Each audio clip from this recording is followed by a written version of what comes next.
c'est la femme sage de la Bible. La femme sage de la Bible, d'abord, c'est une femme chrétienne. C'est une femme spirituelle. C'est une femme mature. C'est une femme simple, humble, obéissante. Une femme de prière.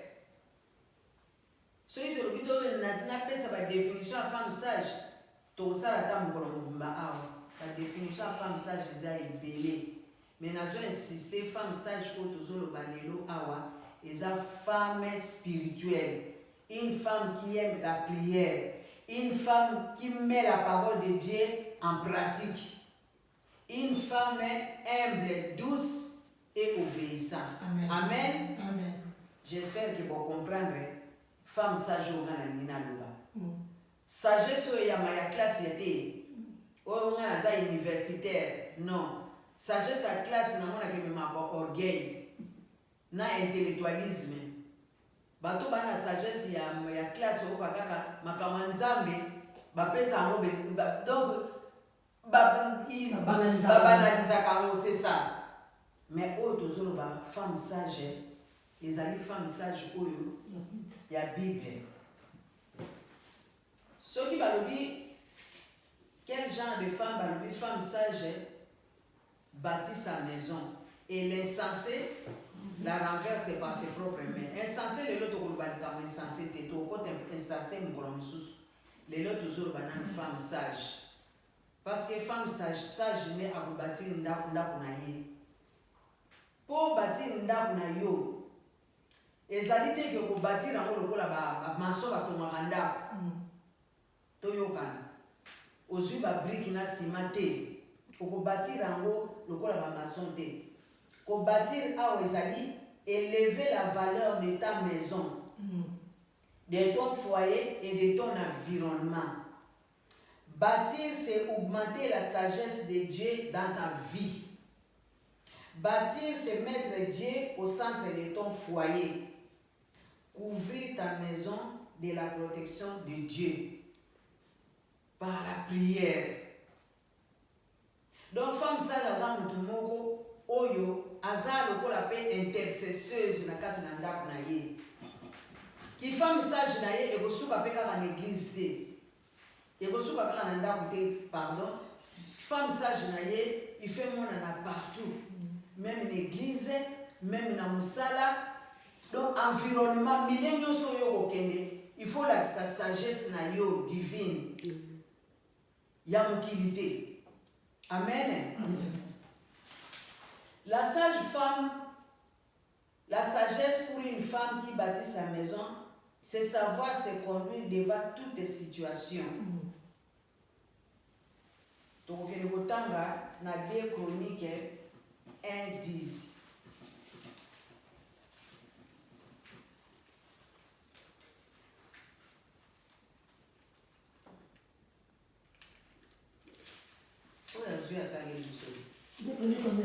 Des Chroniques 1:10.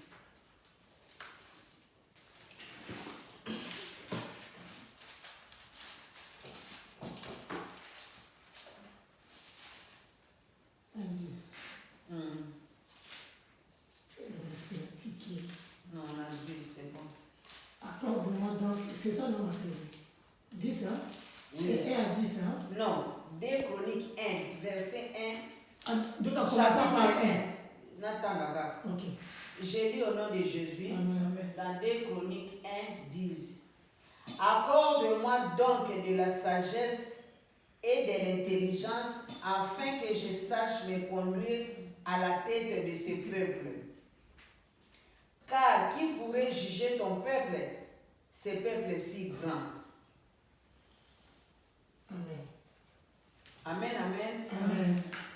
Donc, eza maloba na ngai mama Kolinde, eza maloba ya Nzambe azosenga awa na 2 Chroniques 2:1:10 alobi, accorde-moi donc de la sagesse et de l'intelligence, afin que je puisse me conduire, afin que je sache me conduire à la tête de ce peuple. Peuple en nini tozoloba. Donc peuple ezali ndenge na luti koloba na kati ya ndako na yo. Ndenge nini okotambwisa foyer na yo, ndenge nini okotambwisa bana na yo, ndenge nini okotambwisa libota na yo. Sagesse wana na yo moko okozwa yango te. Donc il faut toujours kosenga nzambe sagesse. Seigneur, pesanga sagesse. Ndenge nini na kotambwisa ndako na ngai, ndenge nini na kotambwisa bana na ngai. Il faut tosenga la sagesse et pas ya nzambe parce que na biso moko toza la sagesse ya mokili. Donc nous devons demander à chaque fois la sagesse à Dieu.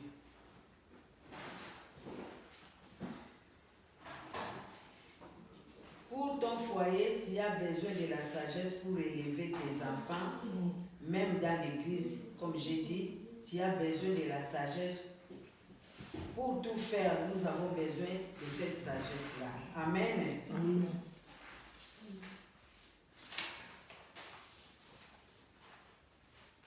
Il existe cette sagesse pour que la femme puisse bâtir sa maison. Bien-aimés, suivez-moi très bien. Malheureusement, vous n'avez pas de quoi annoter. Oui, notez, même le verset biblique, vous allez encore relire à la maison. Maman, vous venez d'arriver, il faut que je vous parle un peu du thème que nous sommes en train de partager. Ce n'est pas une prédication, mais c'est un enseignement. Donc, on parle de la femme sage de la Bible. La Bible nous déclare que la femme sage bâtit sa maison. Et l'insensé la renverse par ses propres mains. Aujourd'hui, nous ne parlons pas de la femme insensée, nous la parlerons plus tard. Donc, même si on n'en parle pas, la femme insensée, c'est le contraire de la femme sage. Donc là, je suis en train d'enseigner à nous les mamans, y compris moi-même, comment être une femme sage dans ton foyer. Donc une femme sage, c'est une femme mature, c'est une femme chrétienne. Ce n'est pas la sagesse du monde qu'on a appris à l'école. On parle ici de la sagesse de la Bible. Amen. Amen. Donc il existe 16 sagesses pour que la femme puisse bâtir sa maison. La première sagesse, la Bible parle de la crainte de l'Éternel. Nous allons lire, concernant la crainte, nous allons lire tout. Il y a la référence sur la Bible. La Bible nous explique et nous décrit tout.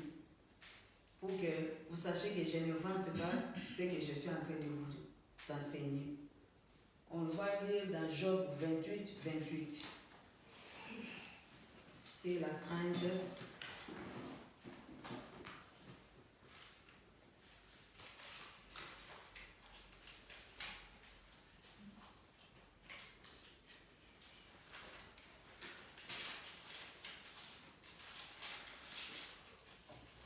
Je lis au nom de Jésus dans Job 28, verset 28. Puis il dit à l'homme, voici la crainte du Seigneur, c'est la sagesse. Je répète. Puis il dit à l'homme, voici la crainte du Seigneur, c'est la sagesse. S'éloigner du mal, c'est l'intelligence. Amen. Amen.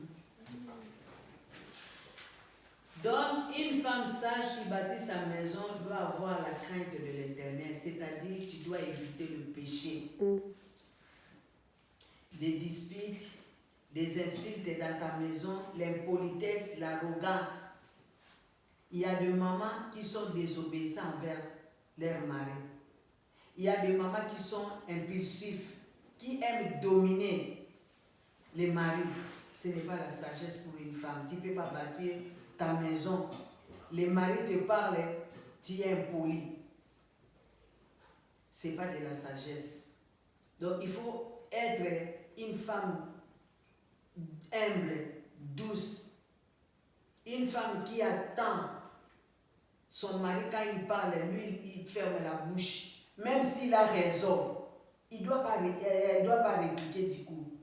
Parce que si l'autre parle, toi tu parles, ça crée toujours des incompréhensions. Maman, si vous avez toujours des disputes à la maison, il faut éviter. Il faut éviter. Je vais donner mon témoignage. Moi, le diable était entré vraiment dans ma maison et maman. J'étais vraiment une femme insensée, je ne comprenais pas. J'avais toujours des incompréhensions entre moi et papa à la maison. Pourquoi? Parce que quand lui parle, moi je parle. Et lui, comme il est un homme, il ne veut pas que je puisse dominer. Alors, il y avait tout le temps des disputes. Je m'inquiétais, je dis, mais pourquoi tout le temps des disputes, des incompréhensions? Parler du Saint-Esprit, je dis non. Désormais, je vais changer mon attitude. Quand lui il parle, je vais toujours lui donner raison. Même si j'ai raison. Et depuis que j'ai ôté cette attitude-là, même s'il a tort, je lui donne raison. Je dis, papa, sois béni, merci, c'est comme ça. C'est comme ça, oui, je l'encourage. C'est comme ça maintenant. Ça fait un moment, on n'a jamais disputé. C'était vraiment simple, hein? Vous voyez? Donc, j'ai évité seulement les discussions parce qu'il est quelqu'un de, on appelle à l'Indara Moutatebe. Quand il dit, il faut toujours qu'il ait raison. Quand j'ai compris ça, maintenant, je danse sur ces pieds-là et tout se passe très bien. Donc, nous devons éviter des querelles. Madame avait raison, mais lui, il acceptait que non, toi tu avais raison. Lui, il accepte. Oui. Toi, tu prends le tort, lui. C'est ça. Pour éviter des incompréhensions. C'est compliqué, les hommes. Même vis-à-vis de nos enfants. Même vis-à-vis de nos enfants, c'est pareil. Surtout quand les enfants arrivent à un certain âge. Il faut dialogue. Une maman qui veut bâtir de sa maison, il doit vraiment être à l'écoute aussi des enfants. Il faut qu'il y ait les dialogues. Ce n'est pas parce qu'ils sont des enfants, il faut les gronder, il faut... Non, non, non. Il faut leur laisser aussi la liberté de parler. Si vous voyez qu'il y a des incompréhensions, laissez, au moment où la querelle ou les disputes vont terminer, tu appelles ton fils, tu le fais asseoir, tu commences à dialoguer, à lui expliquer. Il ne faut pas être une maman toujours méchante qui ne va pas bâtir ton foyer, ni tes enfants. Il y a des enfants qui évitent les mamans. Si le papa est doux, il part chez les papas. Moi, je connais une amie qui me disait notre maman était vraiment une géante à la maison. Donc, si on a un problème, on allait toujours chez papa. Parce que le papa est doux, il te laisse, il t'attend, mais la maman, ce n'est pas pareil. Donc, nous devons craindre le péché dans tous les sens. Ne pas ouvrir la porte au diable. Parce que le diable profite dans des petites choses comme ça pour mener même la division à la maison, l'incompréhension. Tes propres enfants peuvent taillir, hein? Oui. Donc nous devons éviter ça, nous devons avoir la crainte de l'Éternel. Ici, on dit la crainte de l'Éternel, ce n'est pas Kiyuma. Oh, Kiyuma, ça veut dire quand tu ne parles pas, l'autre va dire Azayuma. Non, faible. Tu ne dois pas à chaque fois répliquer. Si lui dit, toi tu répliques. Il t'injure, toi tu injures. Non. Non, non, non, non. C'est tout toi la femme qui veut bâtir la maison. Il faut montrer à l'homme l'exemple. À un moment donné, il comprendra. Même si j'injure ma femme, parce qu'il y a des gens qui injurent, et puis ils vigilent même ta maman. Donc, si chaque fois il t'injure et toi tu ne réponds pas, je crois qu'il n'est pas bête quand même. Il arrivera un moment et dit, mais la personne que j'ai injurée, il ne m'a jamais répondu. En tout cas, il faut que j'arrête. C'est un imbécile. Donc il dit oui. Quand on dit qu'on répond les imbéciles par le silence, c'est ça, c'est éviter les problèmes. C'est pas moi. À la maison, une femme, ngaï, tout, toi. Tu hausses la voix. Surtout nous les mamans, si tu es venu comme nous, en Europe, et le mari t'a suivi, vice-versa. Mais quand ici on parle de maman, parce qu'il y a des femmes qui tapent la poitrine. Si ce n'était pas moi, non. Une femme, quand tu es de ton mari, c'est ton mari. Ça ne doit pas être une récitation à la maison. Si tu as aidé la famille du mari, vous disputez, tu sais que j'ai fait ça pour toi. Non, ça, ce n'est pas de l'amour. Ça, ce n'est pas bâtir.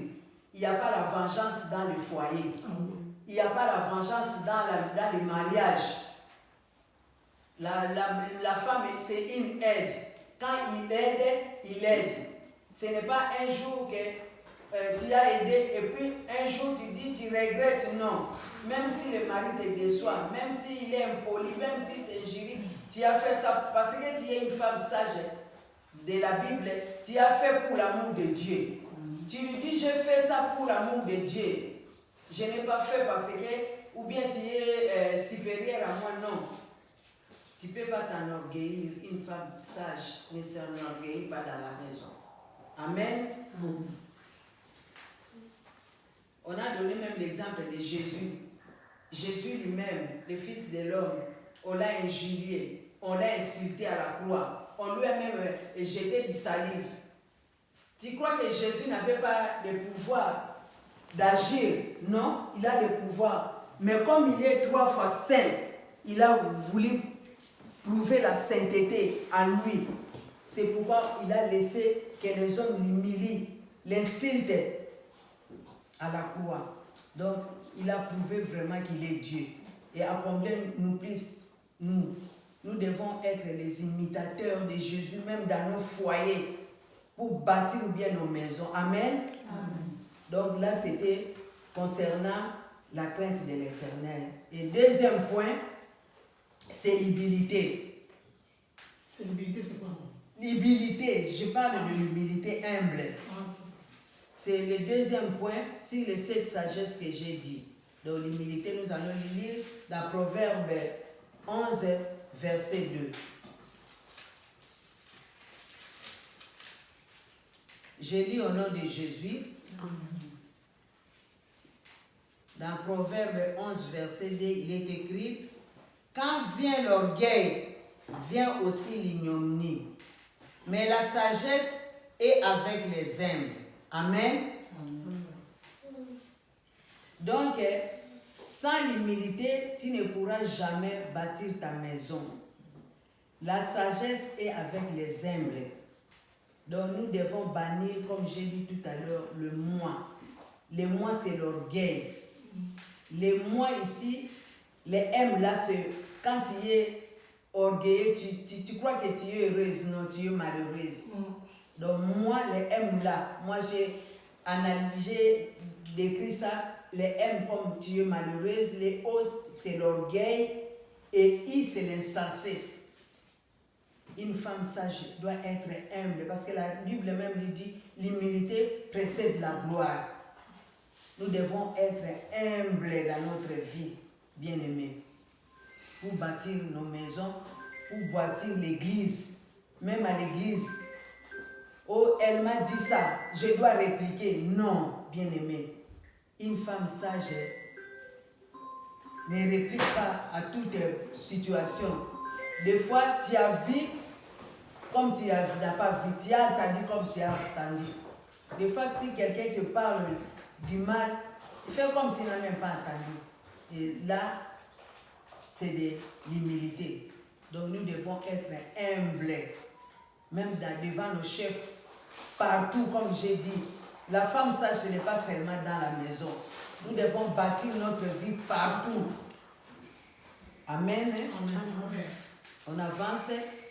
Le troisième point, c'est savoir parler.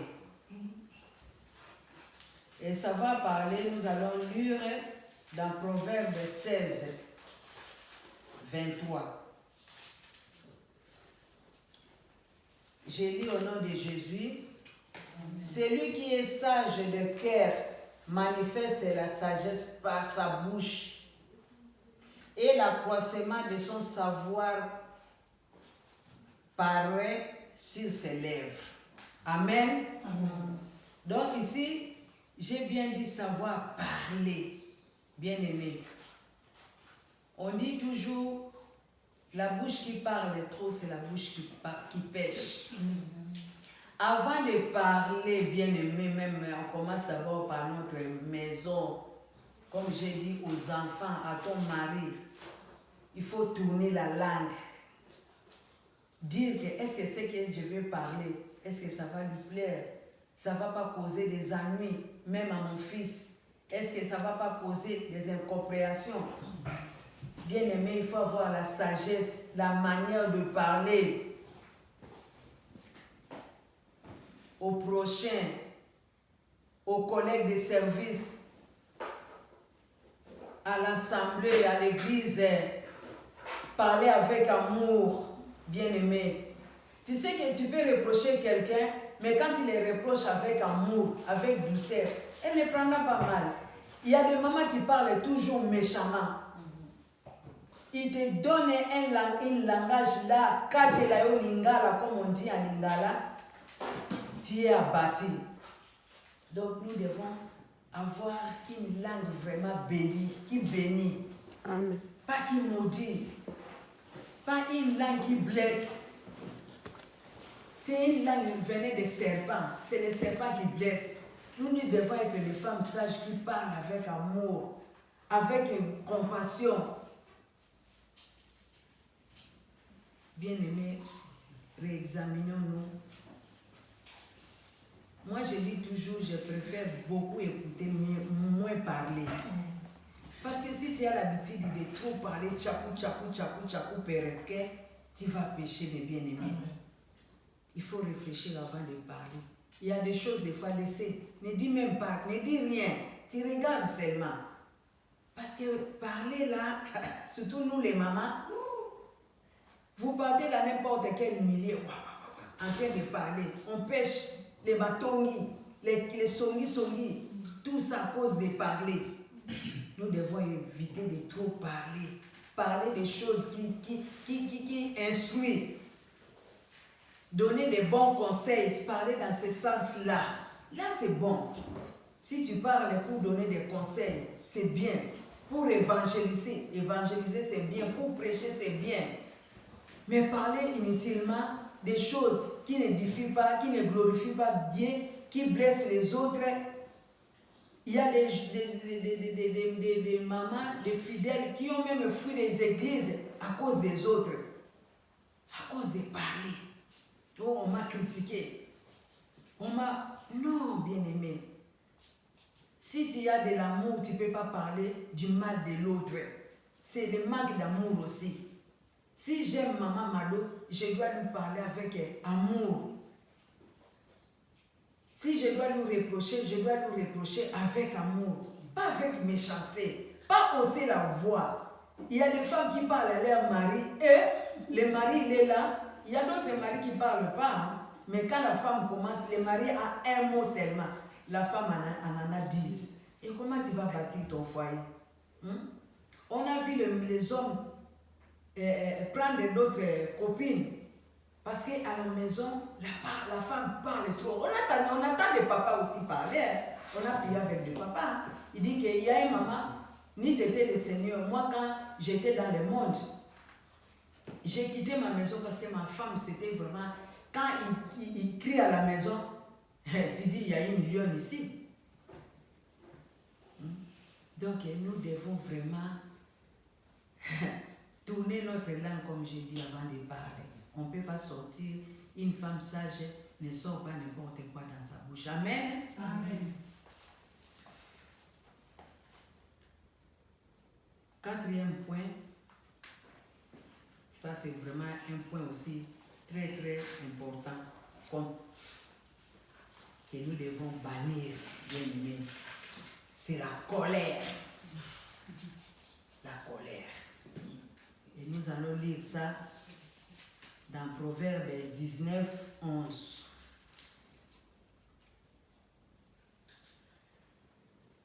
Je lis au nom de Jésus. Je répète, Proverbe 19, 11.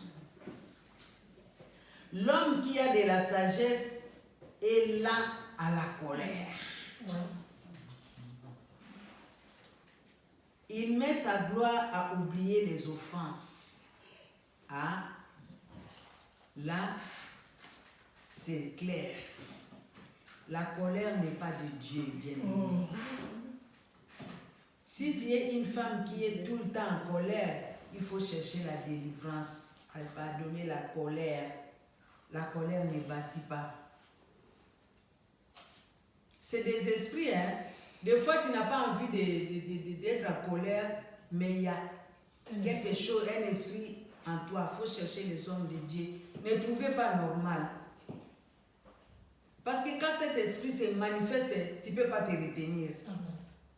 Il y a des femmes, l'homme est assis, lui il est debout, en train de faire à l'homme comme ça, de pointer du doigt à cause de la colère. Et la colère là, il ramène jusqu'à la chambre à coucher. Une femme chrétienne qui fait une semaine sans parler à son mari. Et comment tu vas prier? Et quel exemple tu vas donner à tes enfants, toi maman colère? Il y en a même que je ne prépare pas. Aujourd'hui, c'est toi-même qui vas préparer à cause de la colère. Et tu viens à l'église, tu pars mettre les offrandes, à la maison ça chauffe. Tu ne parles pas à ton mari, tu ne prépares pas à ton mari. Au lit, tu lui donnes les dos, tu mets les jeans, les collants.